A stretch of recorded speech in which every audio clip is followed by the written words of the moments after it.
Good morning, Gordon. How you doing? I'm doing fantastic, brother. You look great. Thank you. Thank you for having me on. I appreciate you being on. Hey, out there, I met this guy a few weeks ago in freezing cold weather, and he was the most hyped up kid I've ever seen about the cold. He walks in, guns a blazing, getting the crowd all riled up, and amazing atmosphere that surrounds this guy. And I'm thrilled to bring him on. So, Gordon, um, we want to learn a little bit more about you, and we understand you've been doing this gig and some form of this gig for 25 years and enhancing it and growing an amazing organization around it. And we want to learn a little bit more about the foundation of where that comes from, where all that energy comes from, where that passion comes from, and what your mission is, who you want to reach. So I'm gonna kick it off with a quick question. Where did you begin? And I asked one other podcaster, start at birth, but you don't really have to start at birth. Start where you feel comfortable about where your path in life really kind of started going this direction. Right. So it started like 35 years ago. I started training myself. The 35 years I've been training since I've been 13 years old is when I started. Now, prior to that, the reason I got into all the weightlifting and bodybuilding and any of the sorts of athletics was just because I started watching this show called The Incredible Hulk when I was a kid. Who didn't watch The Incredible Hulk, right? I was one Lou! of yeah, Lou Ferrigno, right? I actually met him in person. Yeah, I So have too. yeah, he's a big guy.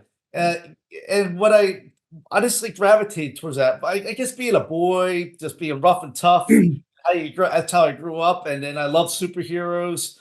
And my brother bought a bench press home one day. And I was 13 years old, and he was lifting weights, and he got pretty built. My brother Jack. And I started putting two and two together, and I'm like, well, that's how you get to that look. That's how you get stronger. And I just like fell in love with it. The first time I got into the bench press, fell in love with it. Now, my form wasn't great or anything like that. I was just trying to max out, like every kid, they wanted to just max out, be as strong as they could be. And that's where it started. And then from there, I started progressing. And then by 16 years old, I really dove into the bodybuilding world. And I get the magazines, the muscle fitnesses. Like back then, we didn't have the internet. You couldn't just go on and just Right. everything comes to you, right? You had to go through and back in the magazines, they have different programs. And I just started developing that through those magazines, and also the Encyclopedia of Bodybuilding. And you know who wrote that? Arnold Schwarzenegger. Oh yeah. So that's when I really dove into it, training, built out a whole usable gym in my garage downstairs where I used to live. And my dad allowed that, and I had a whole space for myself. And I just did that for, my God, just in that location itself from 16 to my early 20s before I eventually did move out. But I was working out like 3 times a day, 6 days a week. And Wow. eventually what happened is I worked at my dad's shop for a while, which is connected to the basement I was telling you about. Mhm. And I left there, went to this place called Heart Shot Cafe, worked there as a dishwasher. One of my best friends, Joe Madera, he actually suggested me because I always wanted to get into my foot into the gym, right? I always talked about it. And I was a real big kid. I used to power lift and I did powerlifting competitions and I won a few. I just wanted to get I wanted to get my foot in the door. I didn't care what it was. The personal training really wasn't a thing back then. So he told me about this place called Elite Fitness. It was around the corner. And I went over there and I started talking to this guy named Lou. And Lou said, "What's so special about you?"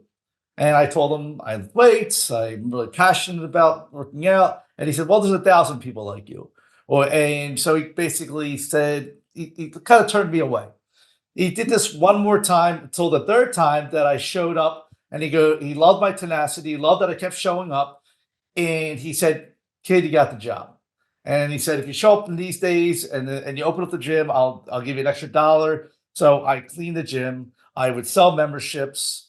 I would you name it. I like everything I like did there. I would like sell the products behind you have all the products. I would sell those. So I was like doing everything for him when he was away. He kind of just gave me the reins to the gym. But one thing he didn't have was a personal training program.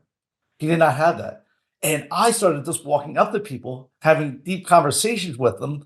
and came up with my own program and developed this where I started training one-on-one. The prices I started making up prices what I thought would match for what I was doing at the time.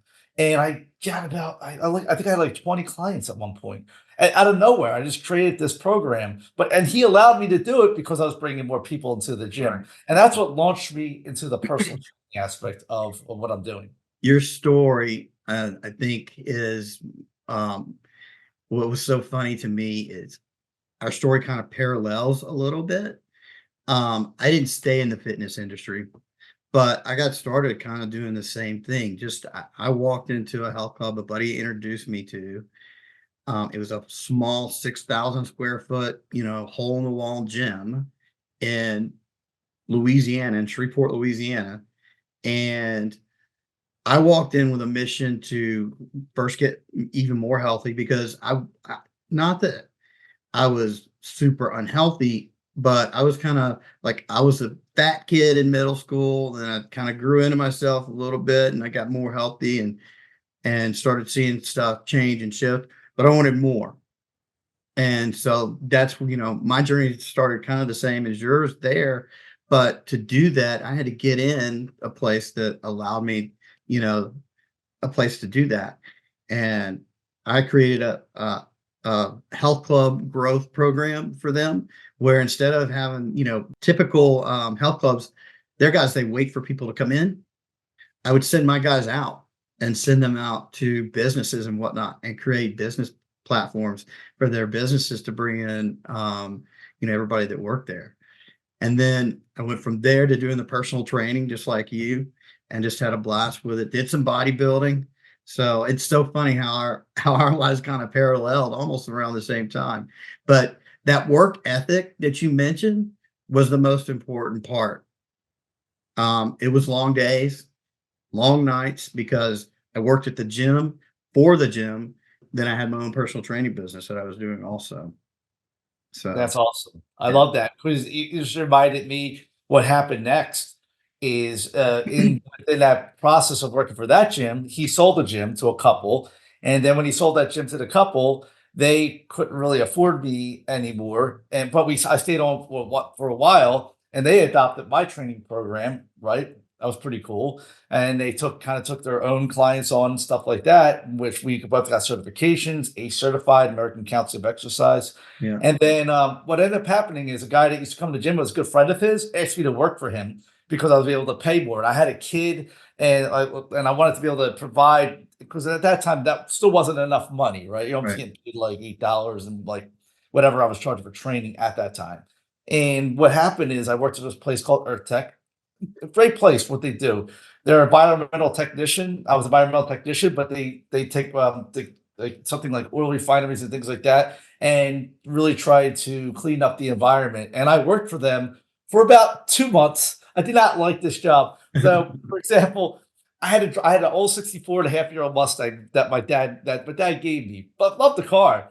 But it would stall the time because it was an old car. I'd be driving to like New York or whatever location they would send me off to, and and I had no GPS back then, right? So you had to Right. just like find your way. I'm getting lost. But what ended up happening, I kept getting sick. I realized I did not like what that path I was going down. Great career, but not for me. And Right. I realized sometimes you got to do things you don't love or you don't like to find out the things you love. And so what happened is I went back into personal training and got hired at Bally Total Fitness as one of the hired trainers. Yeah. They had different levels, and because I had my certification, I was able to step right in. And the first year, like you had a prospect, you got to go with your own clients. Like, nobody's coming to you as a personal trainer. So I was really diligent. I would get the cold calls. I would call up the people, have them come in. I would walk with the floor, much like you said. I would work a ton of hours where I wasn't even getting paid just prospecting. And then Right. my first year, I made like 40 grand. And I'm like 22, 23 years old, 24 years old at the time. And then the next year, 50, 60. Then by my best year, my 24, I think I was 24. So I made like, all in all, I made about 80 grand. And that was pretty good, That's really good. Even if you were to talk to somebody today, like 80 grand's a decent amount of money per That year. age. Yeah, and what I did was I I sold my old Mustang, got a new one. 2002. Mustang GT stick. Didn't even know how to drive stick, and my Yeah. dad taught me. My buddy taught me, and the next day I was driving it. I followed my dad home. So that was kind of like the path I started going down when it came to the fitness industry and how I really dove into it. I like What it. I ended up like it. happening was Valley Total Fitness. I worked there for 10 years. I was one of the top trainers in the area. We crushed it every month, and there were some months that were harder than others, right? People started leaving, and I was on vacation at my sister's wedding, under contract to buy the house I'm living in right now, raising my daughter. At the time, me and my daughter's mom were separated. And when it ended up happening was I driving back, and we did have cell phones at this time, and I'm clicking, I'm opening up the cell phone and I'm looking, and all these ding, ding, ding, ding, ding. You know, you fly back in and turn the phone back on, you get a ton of notifications. Yeah. And what happened was they sold the gym to LA Fitness. Yeah. What I that remember means is that. I pay one from $40 an hour plus commission to $8 a half an hour, $16 an hour, $800 a month at this point, and I'm under contract to buy a home. Right. So I come in, I do my due diligence in LA Fitness, and I worked there for about a year. They start laying all these people off, Brian, all these people off.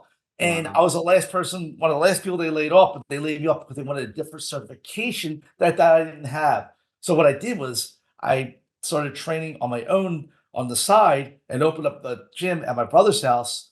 And we just joked around calling it Garage Fitness. I had it remodeled and everything. And then what ended up happening after that, I just opened up it 100% in my own home when I moved out of his house because one of the girls I was training actually became my brother's wife. Oh, wow. So she was coming around Yeah. and like she wanted the house. She wanted the house, but she was moving in, and I kind of like was like, I was already had this home, I was remodeling it. So I kind of like stepped out, let them have their space, and they opened up Garage Fitness. And from there, that's where you see this logo. Yeah. That's where Garage Fitness all started. And I've been doing that for the last 12 years, one-on-one personal training. That's awesome, man. Like I said, it's so comical, or I don't know, comical kismet, how our stories from that time period, and because around the same time, same age was whenever I was doing that. You may be younger than me, but similar thing. A couple came in and bought the health club, but I got lucky and I got to stay on. And they didn't sell out to a Bally's or anything like that. But I went through some life changes like yourself, and I moved to Tampa, Florida. I worked for a Bally's for a minute, and then I was like, I need to do something a little different. And then I got into telecom and IT, and that's what I've been doing for the past 20 years since then. But great story, man. So how so fitness is cyclical, right? Yeah. And one of the things I noticed whenever I was doing it is, as a personal trainer, you're not a need, you're a want. Right. And Right. but that's the mentality that you face whenever you go into starting to work with somebody, because they don't grasp what you're doing, right? Right. And this holds true with any kind of coach at all. I'm doing business development and leadership coaching. People don't realize that, yeah, you may be an excellent leader. You're successful, your business is doing well, but what about getting to that next level, or getting to that level to where you can back down so you don't have to work so hard? And the only way to do that is to have a spotter. That's the way I call it. You have to Yeah. have somebody help you navigate that bench so that you don't choke yourself out because you overweighted yourself to get to that next level. Right. Right. So, how do you navigate those conversations whenever it comes to, from a fitness perspective? With general just people when I'm talking to clientele. Yeah, with general people, or when you're talking to, a community of people, how do you navigate that personal trainer is more of a need than a want? And it's important that you find the right trainer and stuff like that. Yeah, the training it evolved it evolved from, I was just talking about this the other day with somebody, evolved from aesthetics and vanity, because when you're young, vanity, strength, right? You want to be strong, you want to be built, you want to look good eventually, and those things. And it transitioned and realizing that, wait a minute, weightlifting and working out's much more than just looking good. Right. There's so much more that's involved when it comes to weight training, not just looking good, but for the mental aspect and the health aspect. Those who work out, if we're the same age and you don't work out and I do, you have a 50% more chance of dying from all-cause mortality Right. from anything. 50%, that's huge. After the age of 25, your memory retention, memory recall, your cognitive ability starts to decline rapidly. So there's another benefit, right? Bone mass density. We can go into we can go to all the different diseases and everything. And that's the shift I want to really portray to people, to try to help move into motion, right? But sometimes that's not even enough. So it's really about that. When I say that, is because you can know all those things, but if you don't have the right things in place, like accountability, I said this at the event, and I called it awesome. Then I said we spell it different in Philly, right? Awesome, AHSUM, and the first one is accountability. People Where'd you learn how to spell? Yeah. Yeah, exactly. Go ahead, buddy. The A stands for accountability. You're 95% more likely to achieve your goals if you have a partner that shows up every day and with accountability. H is for habits. Habits are the cornerstone of who you are. That anywhere from 47 to 82% of what you do every day are habits. And then some, SUM, some of the people that you hang out with. They're the 5 people that you collectively hang out with is who you become. But then you can break down the S, right? That's the struggle. The struggle. It's not just, we all suffer, right? Every one of us suffered. You suffered. I don't care who. Somebody suffered. Either somebody has passed away in their life or they suffered themselves. But how do you handle that struggle is going to make you successful. And then you stands for you. You got to take care of yourself first. Put yourself first. You can't pour from an empty cup. I'll use a great example. We did this event, and at the event, it was called Millionaire Mind Intensive. And they got a bunch of pennies, and there was like 400, 500, 600 people there. I forget how many. And they had people going up and down, throwing the pennies out. And they said, all right, we want you to grab everybody grab as many pennies as you can. And then they sat us down. They go, okay, who here doesn't have a penny? You see all these people raise their hand. I'm like, well, we want you to give somebody else a penny. Like, we can't. They're like, well, how about the people with the pennies? Can you give them a penny? Yeah, sure. So the message was, you can't pour from an empty cup. You can't give something, can't pull blood from a stone. That's why taking care of yourself physically and mentally is so important, because you ain't going to be able to take care of your kids or the friends and the family that are around you. So you comes first. And how you show up for yourself is how you're going to show up for other people too. And then the last M is mastery. When you create all these things, when you do all these things that we just talked about, you create mastery. And then mastery isn't like you're there, like, oh, like put a crown on yourself. Mastery means you keep leveling up. You're always going to have these waves that go like this, right? And the mastery is, yes, you're just keep growing into that growth mindset. That's the mastery part. Not that you're the master of the universe, right? Keep at something. I'd like to add to that, because I think that's a really good point, is it's that continuous improvement that's part of mastery. You're never 100% mastering it, but you're always trying to continuously improve. And the only way to do that is, through the rest of awesome, and continuing to do those on a daily basis. I love it. That's a great analogy. Great acronym, even though you spelled it wrong. But what school did you go to, boy? So